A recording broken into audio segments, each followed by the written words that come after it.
Today we're working on sort of a slow, modified version of Surya Namaskar. Good warm up first thing in the morning, good anytime during the day you're kind of tired and need a little bit of energy pickup. So prop wise, we're gonna say 2 bricks are optional. If you'd like to use them, move them to either side of your mat up near the front. If you don't want to use them, no problem. But we'll start walking up toward the top of our mat and coming to Tadasana mountain pose. So the feet hips distance apart or closer. If it's comfortable, feet all the way together, big toes come to touch. And let's start by finding our base. So we're going to lift our 10 toes up, helping you find the corners of the feet.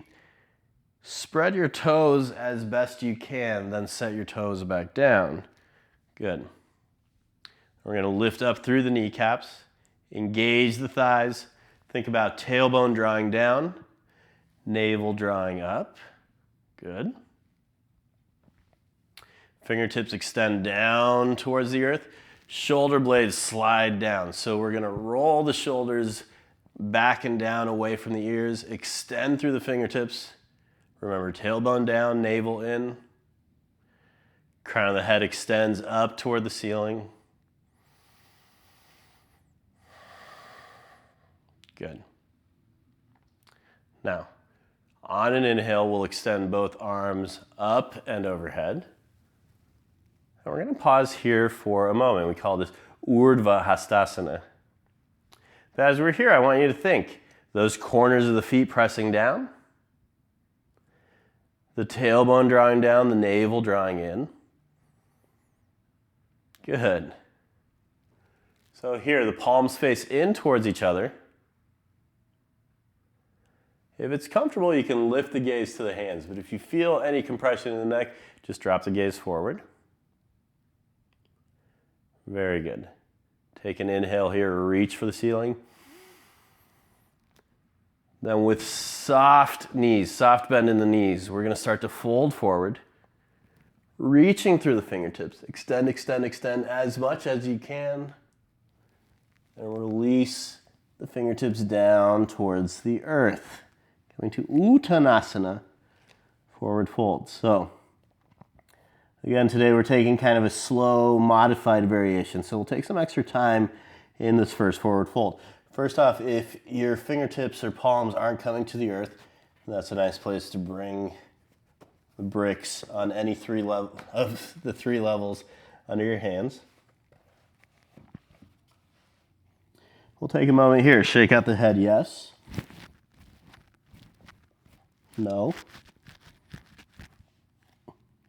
Good. Now, I'm going to take a deep, deep bend in the knees. We're trying to connect our torso to our thighs. Good. With the torso connected to the thighs, drop the crown of the head down. And without losing that connection, you can press your fingertips down. Work on straightening your legs a little bit or all the way, but don't lose the torso-thigh connection. Find the corners of your feet. Sits bones extend up toward the ceiling. Crown of the head extends down. Good. On an inhale, we're going to lift up halfway. So Ardha Uttanasana. I want you to think here about the sternum trying to reach forward. Roll the shoulders back away from the ears. And again, fingertips, if they reach, great. If not, you can bring your bricks down. But wherever you are, I want you to think about sternum reaching forward, shoulders away from the ears, navel in, sits bones extend back. Lengthen the spine as much as you can. Take an inhale. Exhale, we're going to fold back forward. Good. Bend the knees deeply. Slide your right foot back. And we're going to release the right knee down. Untuck the toes so the top of the foot presses down. Hands are framing the front foot. Now here what we're looking for, left knee directly over the ankle or a little bit behind. If directly over the ankle is too deep of a stretch, you can always come out a little bit, but I don't want you to go further forward than the ankle like so. So with the knee aligned, again, fingertips down on the earth, or if you need a little extension, you can bring the bricks underneath the palms. Think about your thighs engaging to the center line. Press the fingertips or palms down to roll the shoulders back. Extend the sternum forward. Draw the navel in, then engage your thighs to your center line as you sink into your lunge a little bit deeper. Good. We're going to keep our right hand where it is. Bring your left hand onto your left hip. Take an inhale. As you exhale, press into the right hand. Turn the torso over to the left. Left shoulder blade rolls to the right. Collarbones widen over toward the left thigh. Take an inhale. Exhale, release back through center. Good. If you're using the bricks, shift them off to the side. We're going to bring the palms flat onto the earth. Slide your left foot back to meet the right. Now we're going to tuck both toes. Good. Shifting slightly forward, bend into the elbows. Keep the elbows hugging in toward the side ribs as you lower the sternum down onto the mat. Keep the belly lifted. So chin, sternum, palms, knees, and toes. We call this Ashtangasana, 8-point pose. Then lower all the way down. Good. Untuck the toes so the tops of the feet press down. Again, hug the elbows in toward the side ribs. So it's this rolling back motion of the shoulders. Press the tops of the feet down. Take an inhale. Lift up the collarbones, lift up the chest, pressing into the palms. Again, shoulders roll back, collarbones widen. Call this Bhujangasana. Good. On an inhale, you're just going to look over your right shoulder. Exhale, return back to center. Inhale, look over your left shoulder. Exhale, return back to center. Breathing in, lift up a little bit higher. Breathing out, lower all the way back down. Really good. Engage into the palms. We're going to press up onto the knees. Then tuck the toes. Fingers spread nice and wide here. Try and find the entire surface area of the palms pressing down onto the mat. As you engage the navel, engage the thighs, lift just your knees up, push into the palms, release the crown of the head down. Torso makes its way toward your knees, then straighten legs up toward the sky first. So almost coming up onto your tiptoes here. Scoop the belly in, press into the palms, lengthen the sides of the trunk. Then start to press the heels down towards the earth.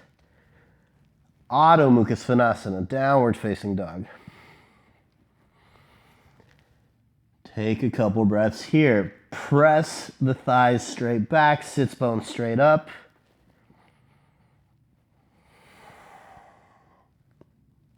Good.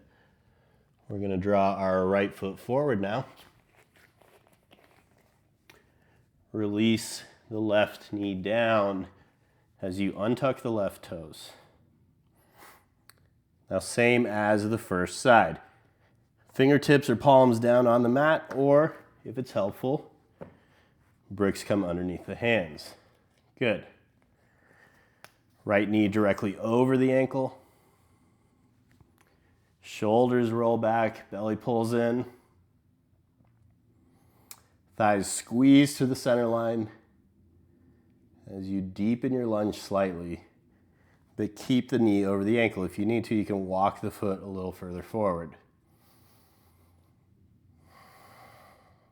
Very good. Left hand stays where it is. Right hand comes onto the right hip. Take an inhale. Exhale, press into the left hand. Turn the torso over to the right.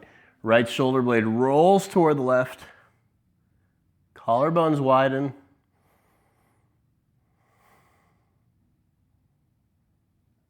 Release the twist. Come back through center. Very good. Now let's tuck our back toes. Lift the back knee. Step the left foot forward to meet the right. And again, we're going to find our Ardha Uttanasana, our half lift. So fingertips directly underneath the shoulders, either on bricks or down on the earth. Shoulders roll back. Sternum extends forward. Lengthen, lengthen, lengthen. Like someone's grabbing you by the hips and pulling you back, and someone's got like a string attached to your sternum pulling you forward. Lengthen, inhale. Exhale as you fold back forward. Uttanasana. Release the crown of the head. Scoop the belly in, shoulders back away from the ears. Good. On an inhale, extend the arms forward and up overhead as you rise. Urdhva Hastasana. Tailbone down, navel in. Reach, reach, reach through the fingers. Inhale. Exhale. Release the hands by the sides. Tadasana. Good. So in Hatha Yoga, 7 movements of the spine. This simple sequence actually takes us through all 7. So again, really nice warm up first thing in the morning or anytime during the day when you're a little bit tired and need a little bit of extra energy. We'll see you tomorrow.